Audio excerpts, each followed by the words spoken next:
Good evening, ladies and gentlemen. Here we are this evening to talk about the lessons from the Holocaust, 80 years since the liberation of Auschwitz, Birkenau, concentration and extermination camps. First of all, I would like to thank Susanna Koppel for the nice conversation that we had this week to remember this date, the International Date of Remembrance of Holocaust. And I would like to invite in advance Ruth Geller to have a conversation with me for Yom HaShoah. And I would like to start explain why we have two dates to remember the same historical thing, because we are talking about Holocaust, and we as Jewish people, we have in our calendar Yom HaShoah ve'Hagvura. We have the day, the Holocaust Day in our Jewish calendar. But why January 27th became in the last years a remembrance day from the Holocaust? And we need to explain that the international community start to remember the Holocaust perhaps 10 years ago, and not more than 10 years ago. It wasn't a day to remember the Holocaust in the general calendar from the humanity, let's say in that way. And we as a Jew from 1949, that we started to remember the Holocaust Day. 1948, Israel became an independent state, and one of the law of the Knesset law, of the parliament law, was to establish a day to remember the Holocaust. And from 1949 that we have Yom HaShoah ve'Hagvura, but in the Jewish calendar. And I would like to show you the difference between one date and the other date. Do you know why we have Yom HaShoah? Why we commemorate Yom HaShoah ve'Hagvura? It's of course that it's by the Jewish calendar, but it's always we have this date of Remembrance Day in April, approximately in April. Do you know why Yom HaShoah ve'Hagvura and why January 27th? Why two dates to remember the same fact? Let's start to answer this question. Why we have two dates to remember the same fact, to remember the Holocaust? Any idea? Is it because the camp was liberated on that day, In which day, Susan? on the 27th? Yes. Okay, in the January the 27th, Auschwitz-Birkenau was liberated by the Soviet army. Okay, January 27th. We remember that the Soviet army liberated Auschwitz-Birkenau camp. And why we have another date to remember Yom HaShoah? Why the Jewish calendar choose April? I don't know. Which holiday we have in April? Yom HaShoah? Yes, but the Oh, the that other, Yeah, the Yom- Warsaw Uprising? Is that which what you're saying? which Put it other on video. holiday we used to have in my question, Wendy, is okay, we have Yom HaShoah, but why in April? Which other holiday we used to have in April? Passover. Huh? Passover. Oh. Freedom. Passover, yes. Yes, and what happened in Passover that was important for the Israeli authorities to say, okay, let's remember Yom HaShoah in the months that we also commemorate Pesach. What happened? This is an historical issue that happened, and we celebrate Yom HaShoah. It's difficult to say celebrate. I don't know if in English it's the most appropriate word. Perhaps we remember, okay? Commemorate, maybe commemorate instead of celebrate. Commemorate. Okay, thank you, Sandy. Why we commemorate? Let my people go. Yeah. Freedom. Yes. Okay, freedom, but something important related to Passover, related to Pesach.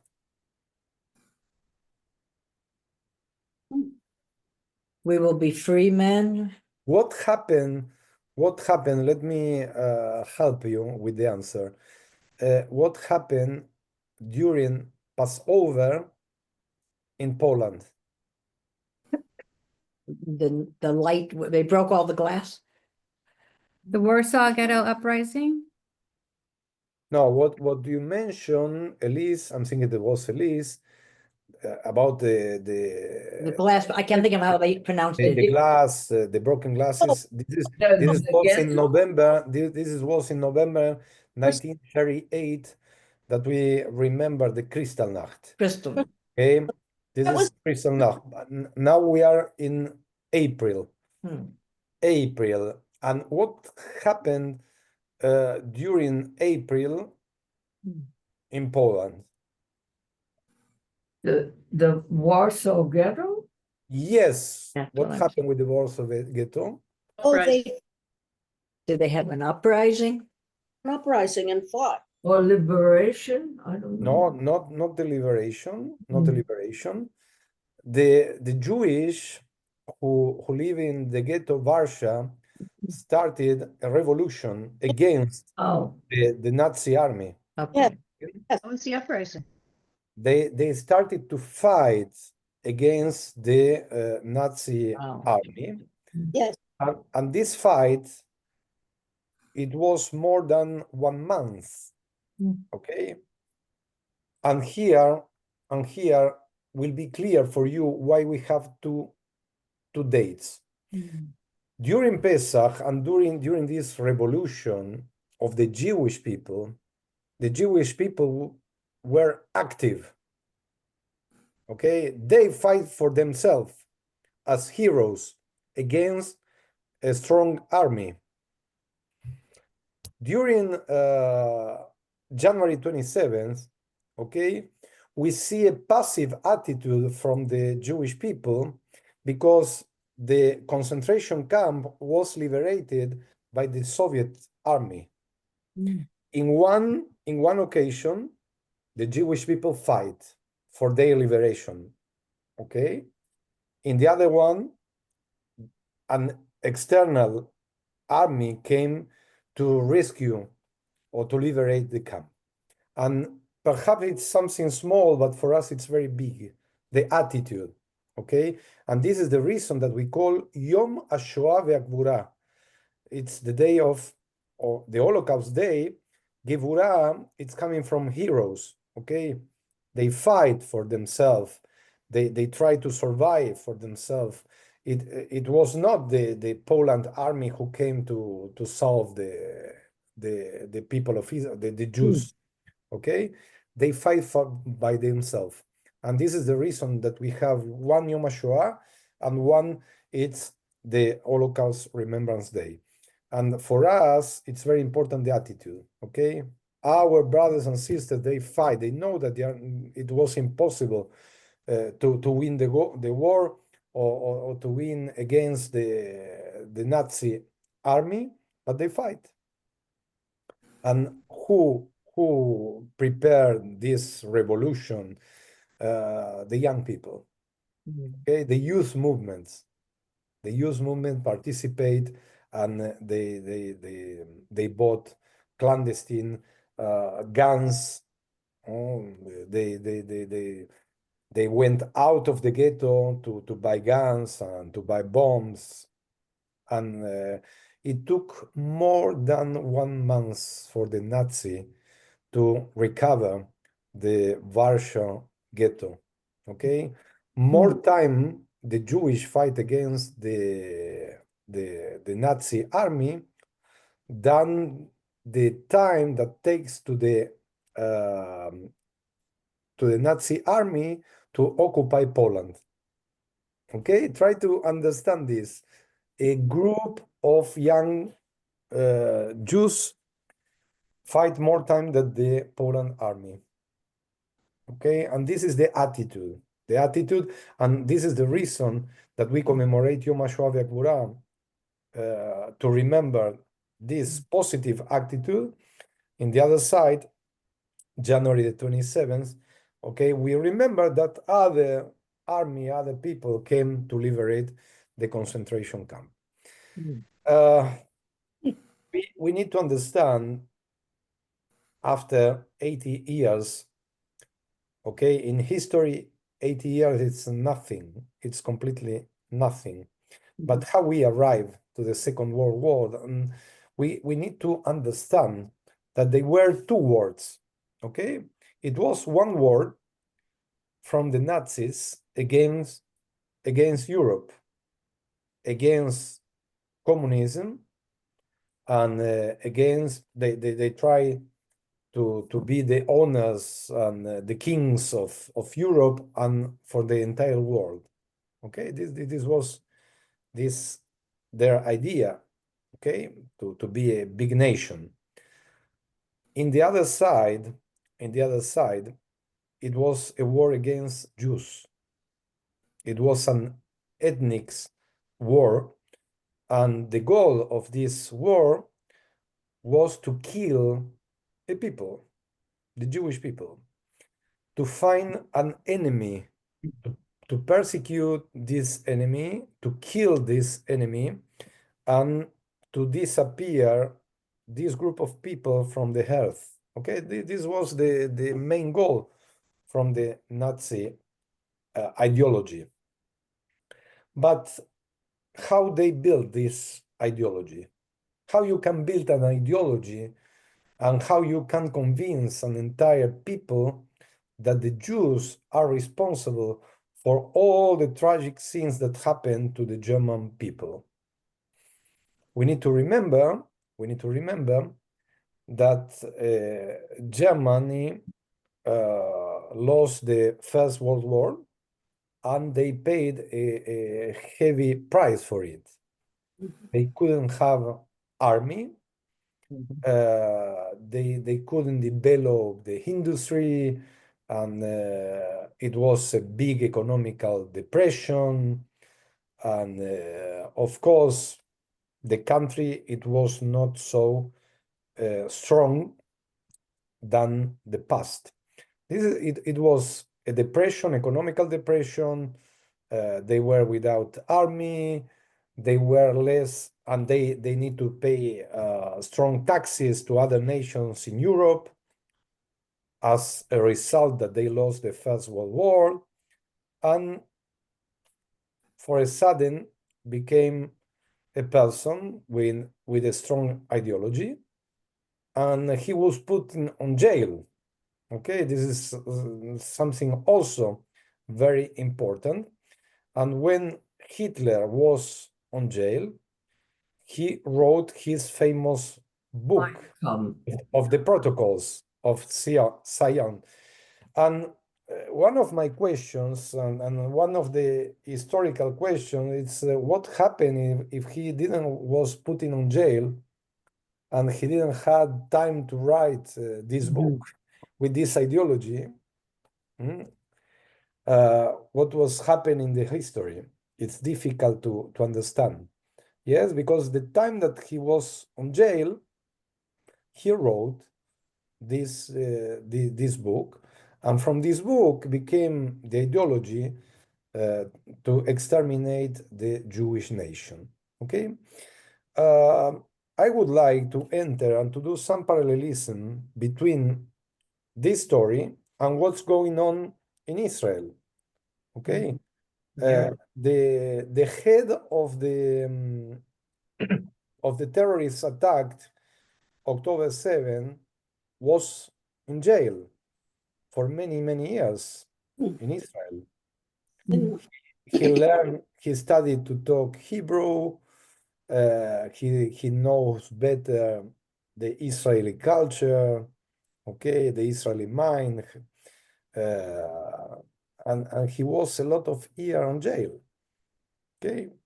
He was a lot of year in jail, and he studied how to hate the Israeli people, okay? When you are in jail, when you are not freedom, you have a lot of time to think. You are just in a place, in a small place with four walls, and you have a lot of time to think. You can think for good and you can think for bad. You can develop good ideas or you can develop bad ideas. And these two persons develop bad ideas. My question is to arrive to this hate, because it was a strong hate. Hitler was very creative, or he took some hate from before and he worked from this hate. For where came this strong hate against Jews in Europe? Because it was not just Germany or Austria. It was the entire Europe. They had many friends in Italy and in France and in the East Europe. Yes, Poland, Ukraine. Okay, for where came this hate? It goes way back in history. My grandfather had escaped the pogroms in Russia because of that earlier hate in the early 1900s. And it just was always, it's because they're different. They have a different religion. So people resent, and then they were jealous of a lot of the prosperity, a lot of the brains, a lot of, they had to have a scapegoat, definitely. Okay, Elise, thank you. You mentioned an important war that take us to this hate, the pogroms. Okay, the pogroms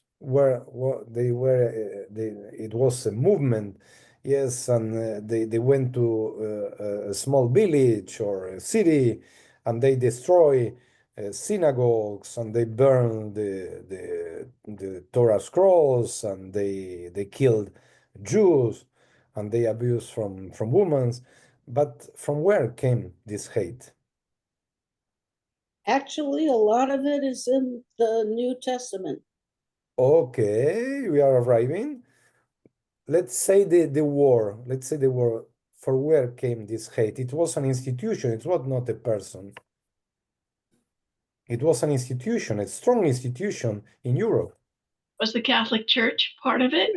Yes, yes, yes. This hate came. It was an institutional hate developed by the Catholic Church. And what was the theory, Sandra? That they killed Jesus. the Okay, Jews. that's it. Oh, okay. Okay, the Jews killed Jesus. Hmm. And this idea spread around Europe, and people hate Jews because Jews killed Jesus. Hmm. Okay? The ideology against Jews came from the Catholic Church. Okay, we are witnesses, for example, from the Inquisition. Okay, do you remember the Inquisition? It was a persecution against Jews in Spain and Portugal. 1492. Okay, 1492. 1492. And it was not just a coincidence that many of the people who discovered America were Jews, okay, who went with how you say Columbus. Christopher Columbus. Columbus. Columbus. Christopher Columbus. Okay, many of the sailors were Jews, and many of the people who discovered Brazil from Portugal were Jews. Okay, and Brazil, in Brazil, we have the first synagogues in America before United States, my friends. Okay, and they came from Portugal. And why they went with Columbus to America? Because they like to travel? No, because they escaped from the Inquisition. It was it was in the same year they discovered America, but it was the same year of the Inquisition. Many Jews tried to went and to refugee in America. The problem is that the Inquisition came later to America, and they continue to persecute the Jews in America. Yep. Okay, but what I wanted to show you that it was an institutional hate in all Europe, spread in all Europe, and this hate, it was very dangerous because the Catholic Church, it's still today very strong, and they have it's the first religion in the world. Okay, and then came the Islam, but in that time the Catholic Church was really very powerful, more than today, and they spread from the pulpit in big cities, small cities, villages. Yes, the priest was talking to the members of the small church, big church, and they spread this hate that Jesus was killed by Jews. Then you have a strong ideology in Europe. Okay, we can see when I say, but it was a hate. Yes, it was an ideological hate. We have some examples during the history, pogroms or Inquisition, or these people who went till Jerusalem. They crossed the entire Europe and they arrived till Jerusalem, and they destroy and they kill and they burn synagogue and everything. But it was more an ideological hate. Okay, they went to the pulpit. They didn't say you must go and kill a Jew. No, they didn't say this, but it was a way to invite the people to discriminate Jews. Okay, and remember that the Jews were a second-class citizens in Europe. They didn't have the right to have a nationality, a citizenship. They were second-class citizens, and they work for the feudals, big seniors, and what they did, they went to receive the taxes. It was not a time that you send your taxes by mail or you pay online. Someone went to knock your door and to say, I come in on the name of the king, or I come in the name of the mayor, and I come in to receive the taxes. And who did this work? The Jews. And everybody didn't hate the king or didn't hate the mayor. They hate the people who knocked the door to receive their taxes, and they were very, very poor. And let's try to think about the castles that we see in Europe. Okay, castles with these fortune rich people, parties, food, and pleasures. And in the other side, you had, okay, the poor people, and the Jew was in the middle. The Jew came to knock the door and to receive taxes.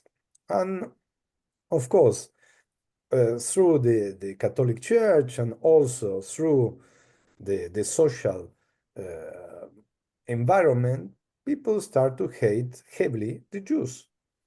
And it was this situation in Europe. The population was very, very poor. And you have Jews knocking the door, asking for taxes. and you have the Catholic Church spreading the idea that that Jews killed Jesus, and then arrived the Nazi time.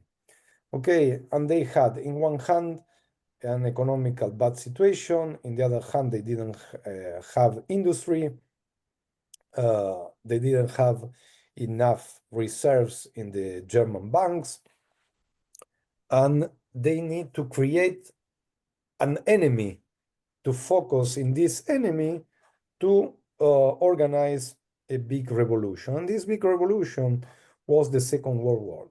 Okay, and coming back, let's try to find an enemy. And why Jews? Okay, it was not a specific reason, but Jews didn't have a country. They didn't have a country and their own country. They were second-class citizens. In every place, they were hated by the population. And it was very, very easy to attack them, because they were in each village, in each place for many centuries. Okay, why Jews? Because they don't have any condition of defense. We need to remember that the ideology was developed very, very quickly, and we were in the modern times, and the Nazis developed something that it's very, very strong, and we have in that time radio and TV and cinema. Okay, TV no, cinema was more popular, Second World War, and radio. Radio number one, and cinema. And they had a man in the cabinet who was the master of propaganda, Joseph Goebbels. Mm. Okay, Joseph Goebbels. What did the Goebbels? He took this hate and he started to show the Jews that they like to dominate the world. Okay, they are really very, very dangerous, and we note about this. He didn't create nothing new, because when we are talking about Egypt, the pharaohs say the same. Okay, let's do from the people of Israel slaves. Let's become let's then to be slave, because they are dangerous. What spoke Goebbels? They are very dangerous. Okay, because they like to be the owners of the world, and the capitalist system, and the banks, and everything will be in the hand of the Jews. And they create an enemy, and they spread through the propaganda, and this is really something new, because it was propaganda in the radio and the cinema, and they shows also, they like to create that the area, the race, is superior to others. Okay, the Germans were superiors, and they start to show that they are the tallest in the society, and they are all beautiful, and they have the family, the mother and the father and the kids, traditional family, and they attend the church. Okay, they try to create a stereotype of the German family. But it's very funny. Yes, we know by the history books that Hitler was very, very short. He was not German. He was born in Austria. Okay, it's impossible to say that he was a handsome man. Okay, but he knows his ability was to talk to the crowd, to convince the crowd about his ideology. And he created an enemy, and Goebbels, and for me, I understand that without Goebbels, it was impossible to spread the hate, because it was the cinema and it was the radio, and they use the in that time it was the media that they used to spread the hate, and they transformed this hate, that it was an ideological hate, in a physical hate, because they start to destroy the Jewish property. And what they did in 1938, they tried to see what happened. They tried to do an experience, like they enter in a lab to develop an experience to do. They create a formula. Let's experience this formula and let's see the reaction. Okay, let's see the reaction.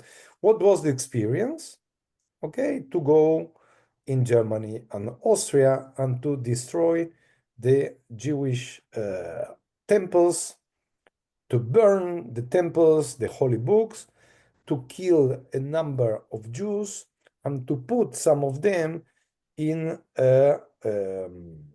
some camps, in a prisoner camps, by their religious and by their ideology. The first Jews who went to the camps, they were not concentration camps, the first ones. They were prisoner camps, just by ideology. And who was there? Jews, communists, and gays, and lesbian. And Okay? and gypsies. And gypsies, and gypsies, and gypsies. Yes, Jews, number one, but Jews because they were communists, not because they were Jews. Okay, the argument was, okay, let's take Jews who are communist. Okay, let's take the gypsy people. Let's take the lesbian gays, and let's put them in prisoner camps. And this love experience that happened just in Germany and Austria didn't have any reaction. No government from that time react to defend Jews. No government in that time react to condemn the Kristallnacht. Okay, we know, and there are registers about firemen who were just around the synagogue, and they were standing and they saw how the synagogues burns down. Okay, but they didn't do anything. It was forbidden for them. And many Jews were killed that night. Nobody said anything, and many kills were put on jail, or they were sent to concentration camp. It's a big difference between the camps. One thing, it's a concentration camp. Another thing, it's an extermination camp. Okay. At the beginning, they were concentration camp. It's a place to concentrate people, not to kill people. Okay. They saw this in 1938, that nothing happened. And this is the reason that we commemorate the Kristallnacht, November 9th. Yes, it was the Kristallnacht.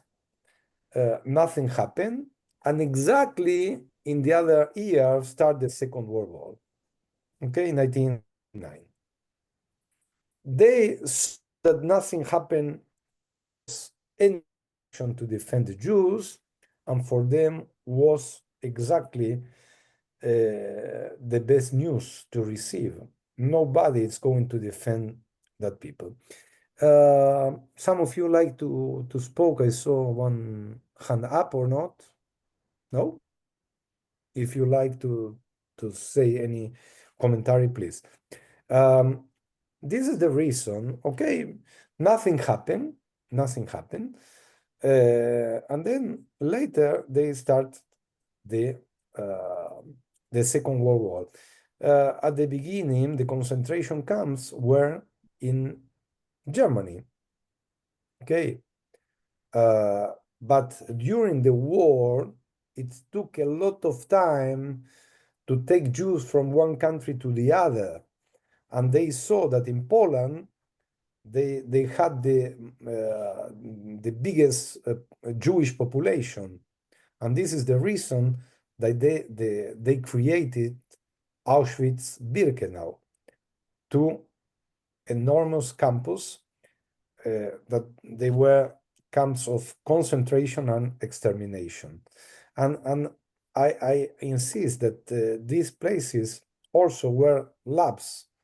Yes, they did all kind of human experience in many campus, in the health, and also in the medicine. I'm sorry if you are taking some Bayer medicine, but the lab Bayer, Mhm. when you drink an aspirin, when you take an aspirin, okay, this is one of the labs who support the Nazis with the Zyklon B, for example, that was the gas to exterminate in the chambers. And also, we understand that during the Second World War, yes, they developed many factories. One of them is the cars factory, Volkswagen. Okay, they need cars, and they need weapons, and they need planes, and they need to recover or to rebuild an army that it was not existed. And when you start with an army, remember that the economy, it was very bad in Germany. And when you need to re-equipate, or when you need to rebuild an army, you need bulls, and you need guns, and you need tanks, and you need airplanes, and you need trucks, and you need a lot of things. And many people start to work, okay? And the industry and the wheel of the industry start to run again, okay? And sometimes when you see that the economy is very bad, the country create a war, and then they can give work or job to many people. And this is in fact what happened in Germany.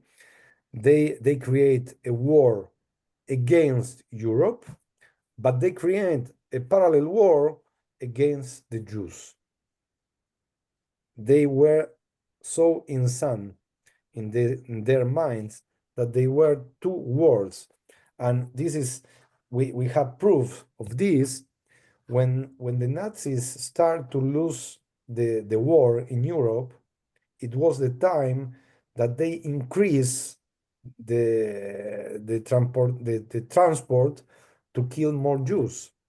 In one side they decline, and in other side they improve, and they started to kill more Jews because they saw that in the other side they started to lose the war. In the time, it was 1942, 1943, it was the time that more Jews were killed in Europe, and it was the time that the Nazi start to lose the war. Yes, this is very sad. In the other hand, we have many questions about the countries who fight against the Nazis. And it's important to learn from the story. 80 years later, when we see what's going on with our people in Gaza, and then when we see the UN, it's against Jews, and when we see that the Red Cross, nothing it's doing to help Jews, okay? We don't need to surprise, okay? We are really, for us, it's very painful to see that it was any reaction from the free world to support Jews or to support the state of Israel. But 80 years before, okay, when United States, when the United Kingdom, when France, they know about the extermination camps, and when Jews ask for them to destroy the train stations or to destroy the communication by train from the camps or from the cities to the camp, they didn't do this. And nowadays we ask ourselves, okay, what happened with this free world? Why they are against Jews, or why we don't support Israel? And we see that the same happened 80 years ago. Okay. There are some exceptions, okay? And we talk with Susan Koppel about these people who help by their own risk their lives to protect Jews. But they are just a few, not a big number. If more people went to protect Jews, the result of the war, I'm sure that it was completely different. Okay, but 80 years later, you can see that the world, the free world, completely indifferent about what's going on with the Jews. I spoke about Goebbels and the Nazi propaganda, and the Palestine are doing the same nowadays. Every time that they are going to free hostages, they create like a stage, and they put their messages, and they show how destroy their cities, and they show the hostages with good health, and they are smiling, and the gratitude of the hostages in the time that they are free. And this is propaganda, my friends. This is propaganda, no different than the Goebbels propaganda to show the Palestinians, and especially the Hamas, as heroes, okay? And they try to show, Goebbels tried to show how important and how proud need to be the German people from their army, and how important it's to be part of the army, of the Nazi army, okay? We have two stories, but we need to see how many coincidences are between these two stories. Auschwitz became the center of the mass deportation, and we need to remember that in Poland, they were, before the World War II, 3,300,000 Jews. 3,300,000 Jews. How many were killed during the Second World War? 3 million.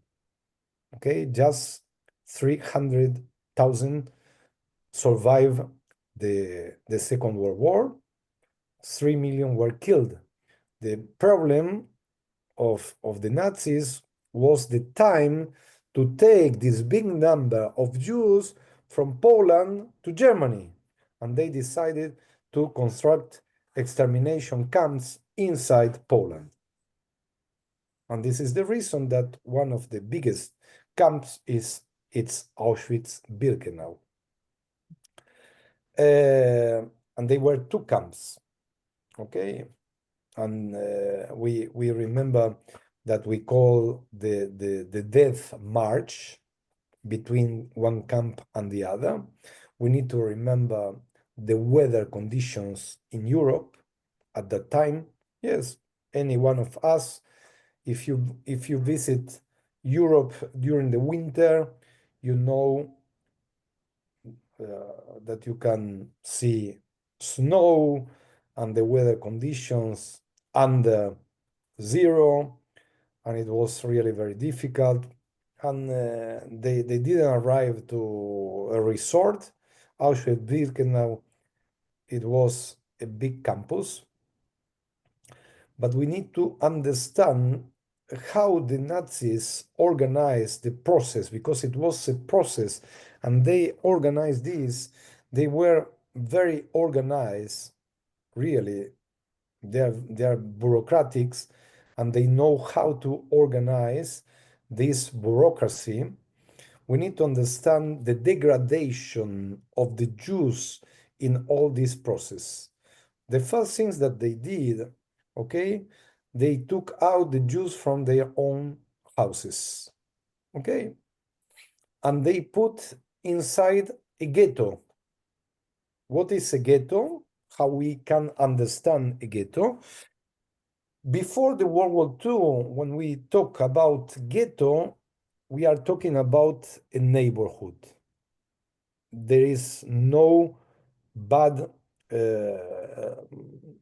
Connotation.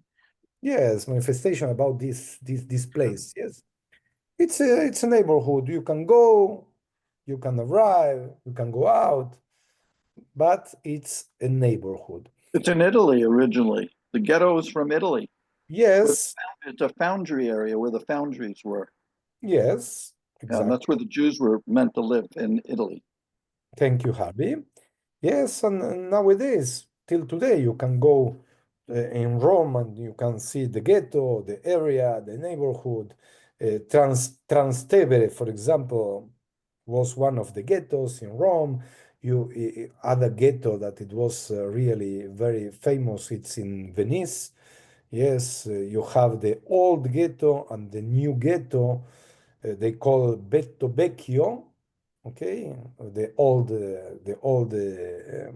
ghetto, and okay, what you find there? A square, and the houses of the Jews around this square.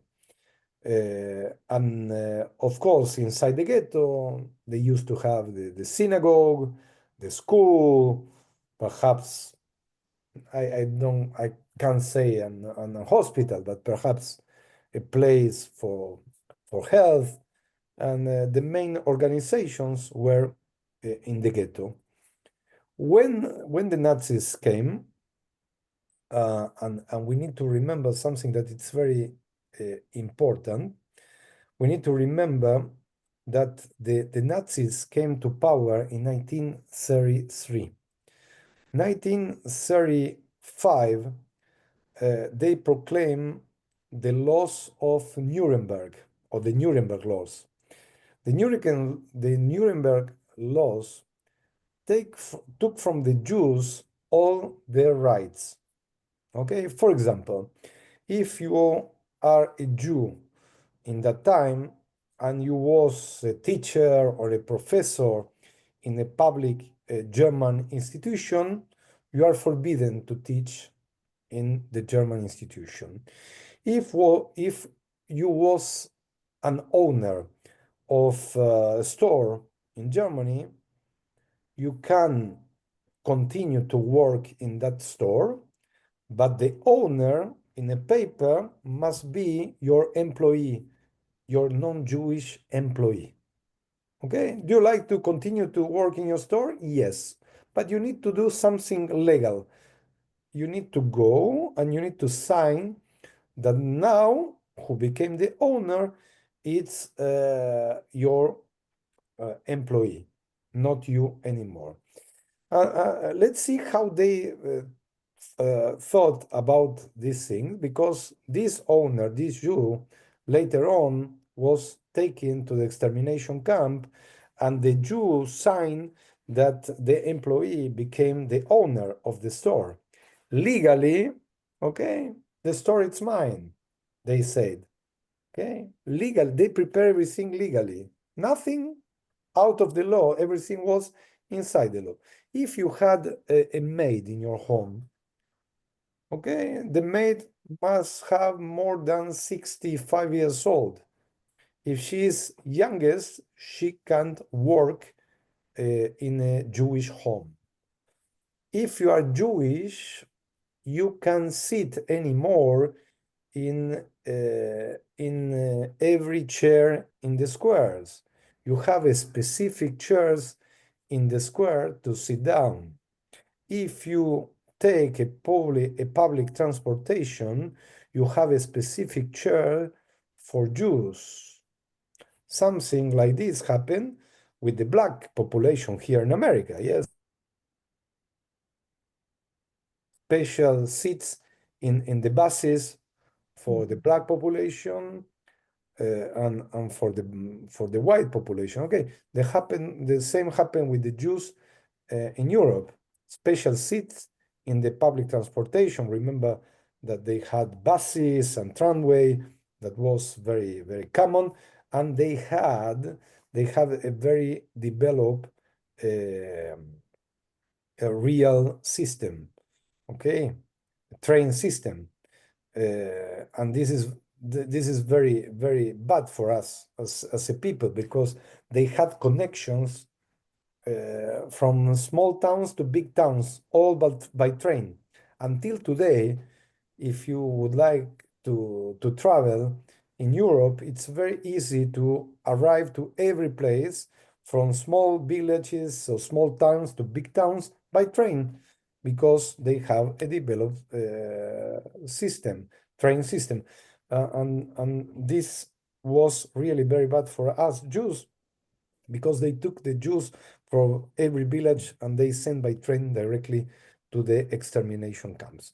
Okay, but let's go back a little bit, and we are talking about the Jewish condition. The first bad thing that they do, try to imagine if you have a good economical situation and you have a very nice house or you have a very nice apartment, you need to leave your apartment or your house to go and to live inside the ghetto, okay?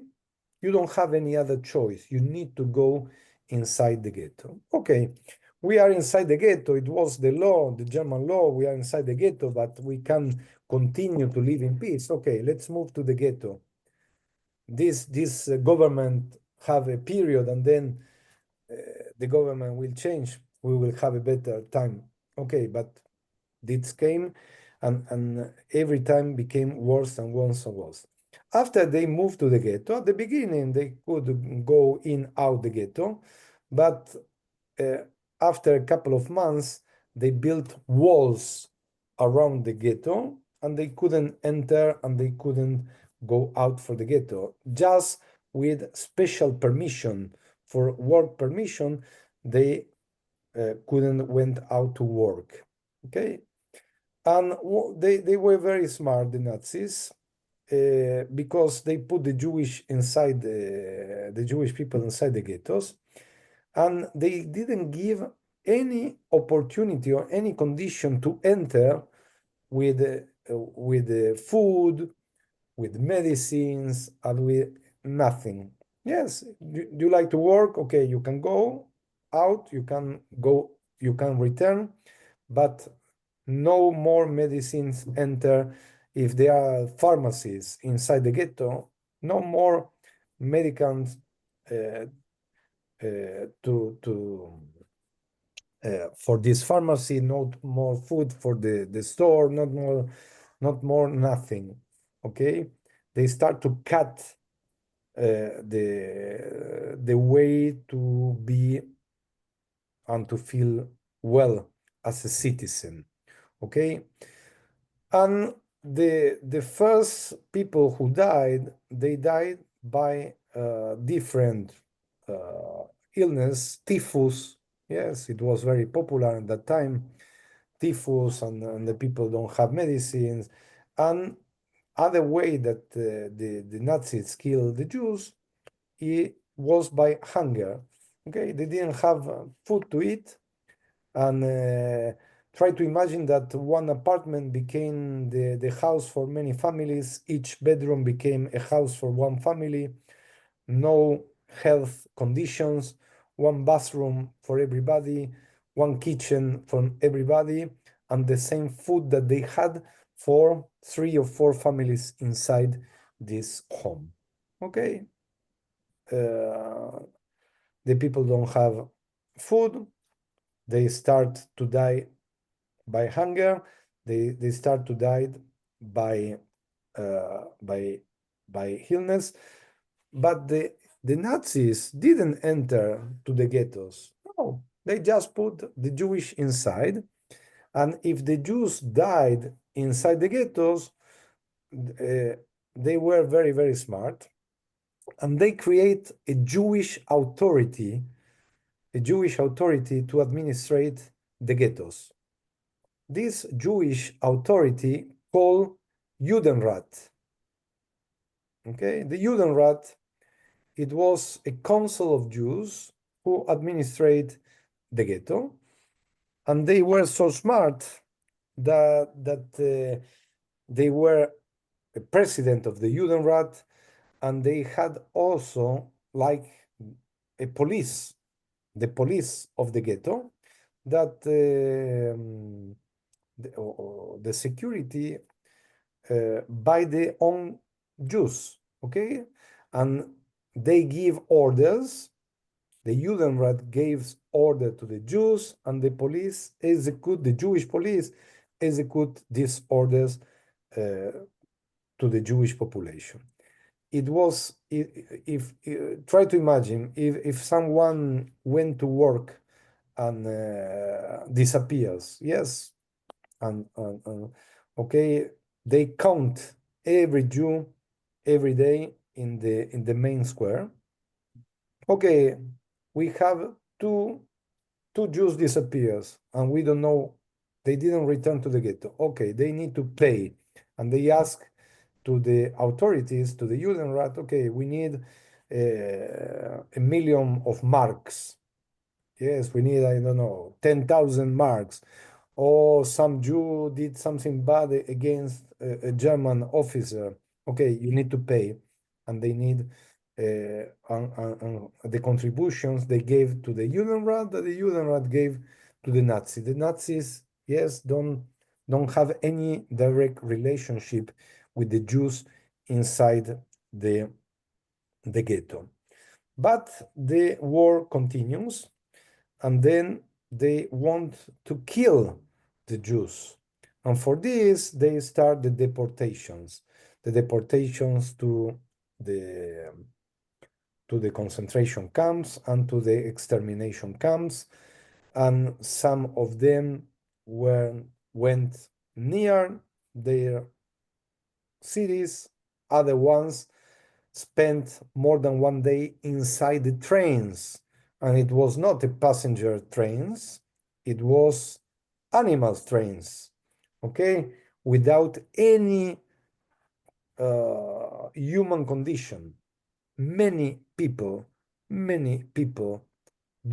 died inside the train, okay, because they didn't have any condition. Many people became ill inside the trains, the wagons. Yes, because the people were ill. They didn't have windows, yes, to open.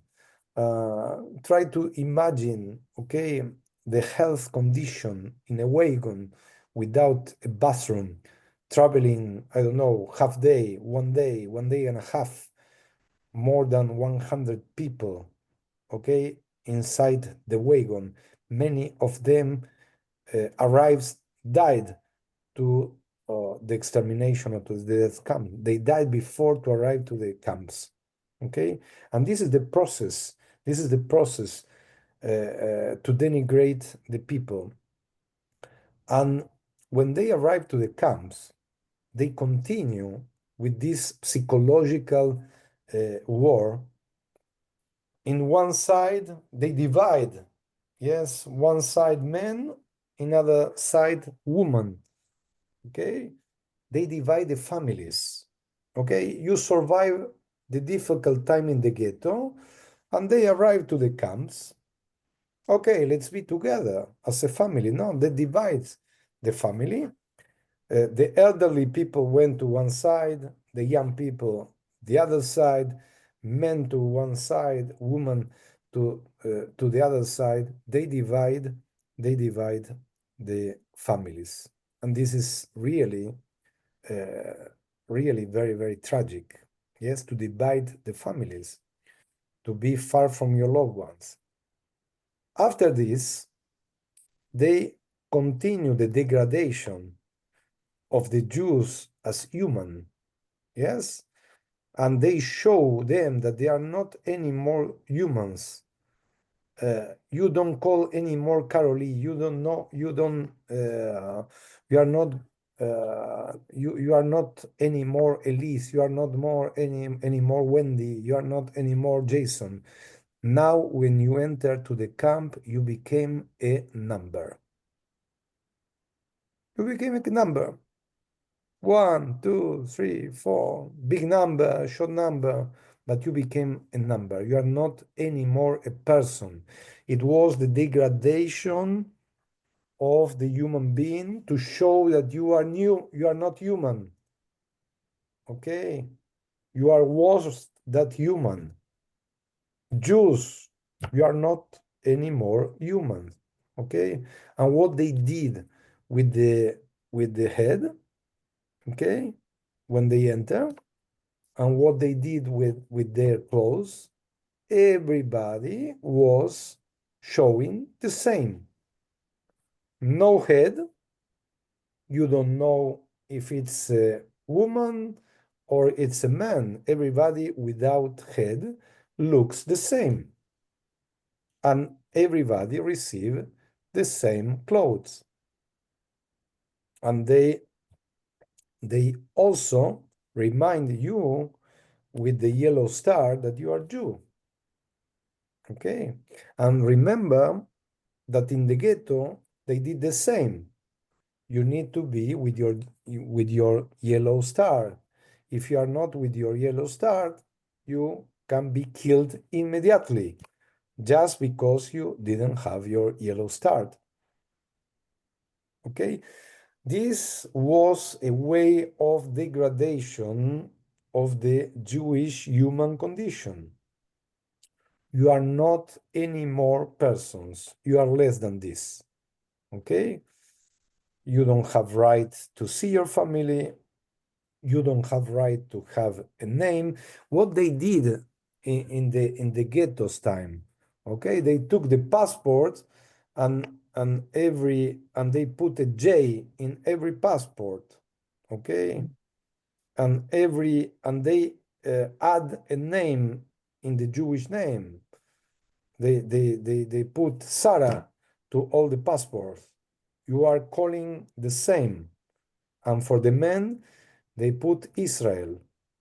Okay? From now, we call you Israel or Sarah. Same name to every Jew. Okay? They try to show and to take your identity. You are not anymore human. You are less than this. Okay?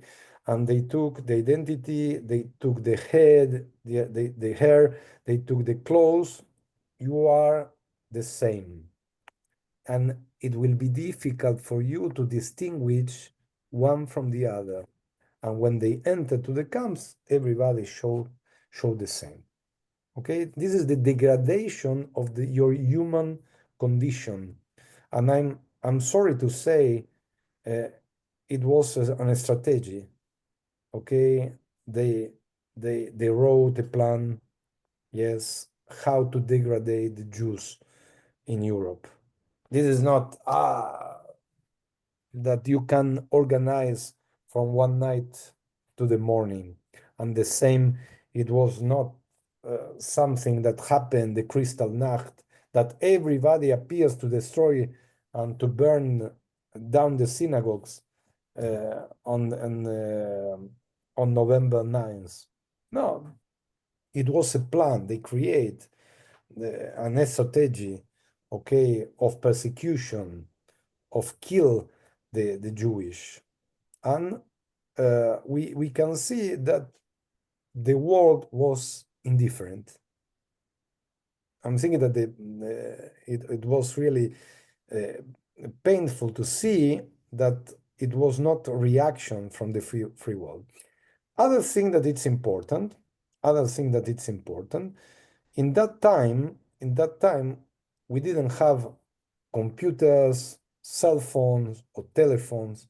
It was not so popular, because if you know about the persecution in some place or in some country, you can call your friends from another country, okay, try to leave, try to go to another place. Okay, the Nazis were in Germany and they were in Austria. Okay, leave that countries and go to other places and try to solve your life. But also the Jews who went to another countries, they didn't realize that the Nazis will spread around all Europe. Okay, it was really something not predictable that they will be so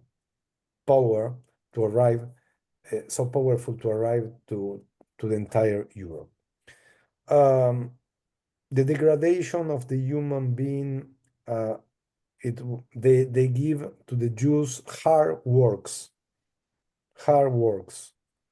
to build, for example, roads in really very bad conditions, to build the homes for the soldiers, or to work in the war factories. We have many examples that Jews went to work as slaves. We have a very known example, the Schindler List, for example. I'm sure that you know a group of Jews that they went to work in a factory, and as Schindler, we have many other examples. Of course, that in that case, the Jews receive food and receive a best condition to work, but not everybody was so lucky in that time. We see that the deterioration and the conditions, and specifically in the extermination camps, were really very bad, because who administrate the camp and who did the difficult work inside the camp were the Jews. Okay, the Nazis didn't. They just killed the Jews, but who took the bodies and who put the bodies inside the incineration chambers were the Jews, the main Jews that later were killed. And what about the women during that time? Okay, the humiliation of the woman condition, not very different that happened now with the Hamas. What they did, okay, they humiliate the women in front of their husband, boyfriends, and in front of our entire people. And what they did on October 7, it was something very good organized. Each terrorist had a camera in his body, and they show online live how they kill Jews. And what did Goebbels in that time? He went to record how the Nazis killed Jews in the gas chambers or by guns. Okay, and they show this at the cinemas. Do you know what they did with Jews? They put the Jews inside the cinema. Look at the cruelty of the Nazis, and they show movies, people eating, and they show in the films food, people who didn't receive food for a long time. And the propaganda was to show food and to show people eating. Okay, nowadays we saw in real time how Hamas enters and killed our brothers and sisters inside the kibbutzim. In that time, they recorded because they didn't have the technology to broadcast live. Nowadays, they are doing the same and they are broadcasting live. Okay, 80 years ago, for Auschwitz-Birkenau, the Jewish people create the state of Israel, but we never can imagine that in one day, just in one day, more than 1,200 Jews were killed in their own land. It was the worst massacre after the Second World War. In one day, Hamas killed a big number of Jews that never happened from the Second World War. And this is something that they had inside their minds. If you read the Hannah Arendt book about the Second World War, he went to the trial in Jerusalem, Hyman in Jerusalem, and he said he was like an employee. He was responsible to organize the transportation and to combine the trains to go from one city to the camps, and he was responsible for the timetable and for the trains organization. I didn't know what happened with the Jews that the army put inside the trains. He didn't know. He said, I just follow orders. Okay, and it was a simple answer to say that they follow orders. Yes. I am employee. My boss came and he said, put, I don't know, 10,000 Jews inside the train and send them to the extermination camp. I'm not responsible what happened later. I'm just responsible because my boss gave me an order to put this number of Jews inside the trains, and I need to do my best job, and the train needs to arrive on time to the camp. That's it. And in many trials, they show that I'm not responsible. I just keep an order. I just keep an order. What happened with the terrorist attack in October 7th? And there are many witnesses that the Hamas who attacked Israel, they took a lot of drugs. And now they say, we don't know what we did. We took a lot of drugs and we went to kill. You need to be out of you to kill people. To kill people, to kill babies, or to burn babies inside their ovens at their homes. This is something that happened, okay? And which is the difference between the people who were killed on October 7 and in the Second World War? They were civilians, Jewish civilians, okay? They were not an army. They were civilians. They didn't have any conditions to fight against people with guns. One of the questions of the Second World War is why the Jews didn't fight before they arrived to the extermination camp.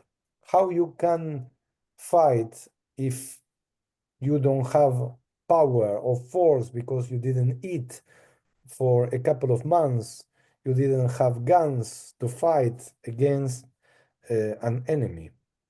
Just one case was a success case.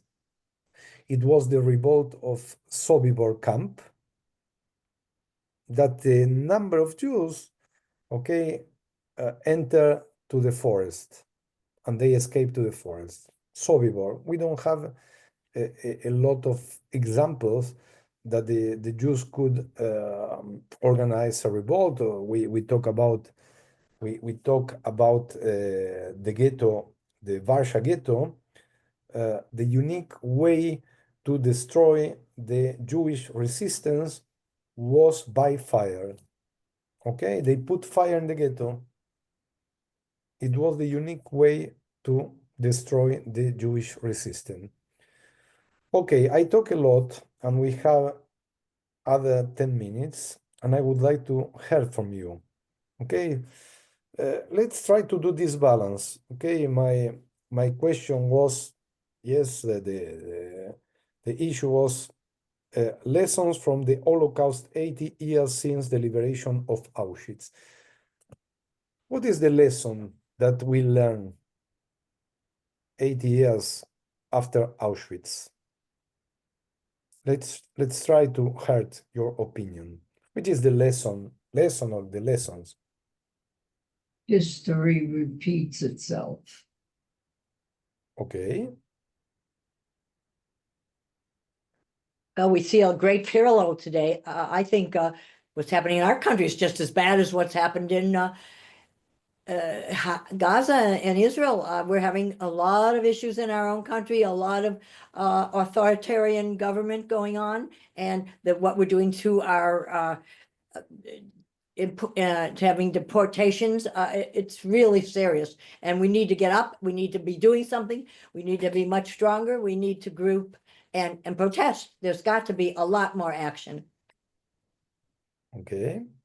Other opinions? I agree totally. At least if you look at the things you were talking about, Rabbi, the same things are going on. They have declared certain people are not Americans and they want to take away their citizenship. They want to get rid of people who are here legally. They have demonized an entire group of people, said they eat the animals. They've announced they want to put a detention camp in Guantanamo for 30,000 people. If you don't call that a concentration camp, I don't know what else it would be. That's what it is. They want to take them and put them somewhere. They're going to build detention camps in places like Texas. And, I think as Jews, we're very much cognizant of the old story of the that, eventually they come for Jews. There's always a first group. Oh, And look what many Elon countries- Musk did. No, it's happening, people. Please be aware. Please notice. I mean, my own family doesn't believe the way I do. They're not as liberal, but we are really in trouble all through the world. There's so much anti-Semitism going on. Let's give to Jason to complete. Well, no, I mean, they're dehumanizing trans people. This is where they're starting, but they're not going to stop there. And if they get away with this, they'll take a next step and a next step and a next step. And we won't recognize this place, and we'll look around and we'll wonder who's left to speak for us. That's that old line of the man who said, eventually they came for me and there was no one left to speak on my behalf. And, I worry about journalists. I worry about academics. I worry about all of the usual targets, scientists, people with reputations that have opposed the administration. It's the same playbook. The playbook has not changed, and they're breaking it out. And they published it. They wrote it down ahead of time, and they told Same us what they thing. were going to do. Mein Kampf 2025, the same thing. They said exactly what they were going to do, and they're doing it. And we have a choice of, as Elise says, of being complicit and waiting to see what terrible thing happens next, or resisting. It's just very hard to know, how do we resist? I mean, someone asked me this week and I didn't have a good question. They said, if somebody comes to the temple and asks for sanctuary, what would we do? Do we have a plan? What if ICE is coming and they see us and think this is a place they can come that's safe? How are we going to respond? Do we have a policy? And no, we haven't thought, I don't think we've talked about that.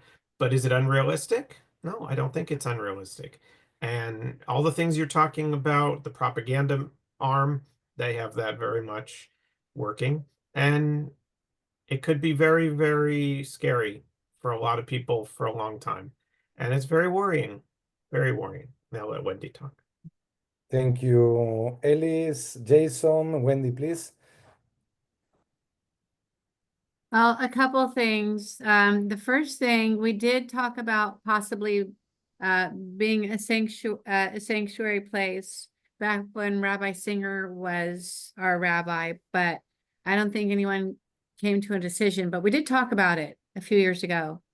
In any case, on the same vein of rounding up people, there was a story in the news today where the ICE detained a family of U.S. citizens, and they detained them just because they were speaking Spanish.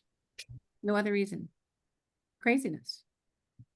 But the good part is, both colleges that I work at, they put out a statement today telling all the staff and students, we're still committed to diversity. We're going to serve all of our students and all of our community. We're not going to change what we're doing. Both RCC and Crafton put out those statements today. I was wondering, does the Anti-Defamation League, what are they beginning to do? Do you know anything about that, Rabbi? I'd like to No. get more information. I didn't read yet any position or definition for our main organizations like CCAR, like URJ, like Anti-Defamation League. I'm thinking that this is very, very controversial because inside of each institution you have people who are against and who are in favor. But it's interesting, these discussions, because I spoke about the Second World War. I spoke about the liberation of Auschwitz-Birkenau. I compare with October 7th, and you took this to America, naturally, yes? And you start to compare with America, and it's really very interesting because we are talking about specific topics and how this topic can be applied in every country, in every continent. Okay, propaganda, defamation, separation of family separation, discrimination condition if you are not part of the government. You see that what's happened nowadays here, it's also nothing new. Okay, but people are studying these styles and these histories, and they try to recover and put the local insights about it. Harvey. Well, they've already said that, regarding what Jason was saying about making a sanctuary, that they're not going to respect sanctuaries of religious organizations for immigrants. That's already been stated. So that's kind of a moot point. There's no sanctuary. And if you remember the last time he was in office, they actually put children in cages. They took kids away from their families. That was the most disgusting thing I've ever seen in my life. I mean, how horrible for those poor children. I'm almost crying right now because of this. And it's like, those children will be scarred for their lives. It's the trauma that they went through. It's just horrendous. It's mind-boggling that anybody would even think of that. But I mean, I can't talk anymore. I'm sorry. I don't like to create. I read what was you write in the chat. I don't like to create any feelings or any problems between our members. I open the discussion, and this is something that came natural. Yes, what you are talking. It was not my intention to be against any person in this group, because my topic is history, and we just compare the history with what's going on. It's not my intention to create tension inside the group, but this is something that it happened. I'm not saying there's anything against what Jason was saying. What I'm saying is that the administration has already said that they're not going to acknowledge any safe spaces for people, religious spaces. So I understand. Yeah, it has nothing to do with. I mean, I'm not saying what he said was wrong. It's a wonderful idea, but I don't think the government's going to care. Oh, but that doesn't mean that there aren't, say, congregants who would willingly take someone in and protect them. Oh, yeah. Jews have a You long could do that. history of being saved by righteous Gentiles, as it were, right? Well, Sure. if it comes to it, are people willing to stand up and do something that might be needed for someone who the government is coming after? I mean, it's a very disturbing concept, but we might be facing that question before we know it. That'd be a wonderful thing. Yeah, that'd be a wonderful thing. I'm thinking that we need to take care one from each other. We need to respect every group. We need to Really. follow the rules and the law, and we need to keep the dignity of the human being.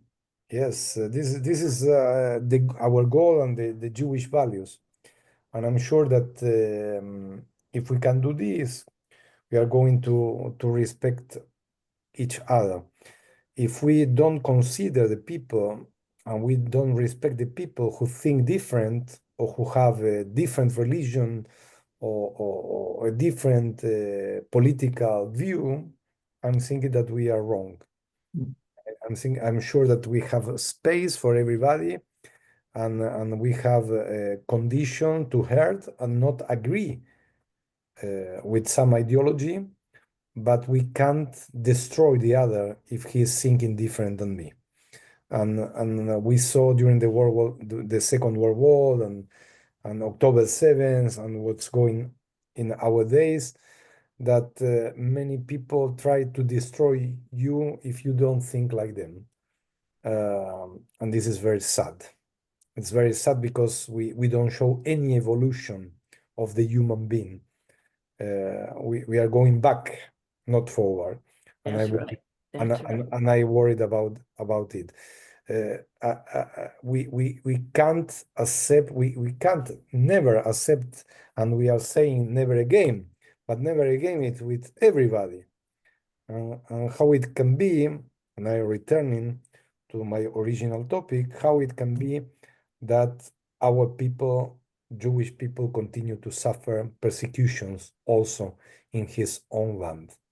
This is something that I'm worried, but we need to work and we need to fight and we need to open our mouths and shout loud if something happens, not just against us, against any person in this world, and of course in America.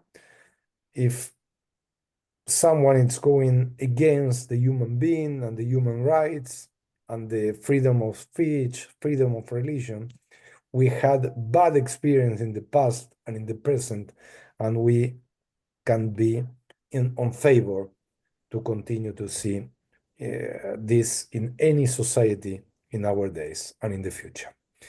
Okay, thank you very, very much for your attention, for your participation during our adult education class.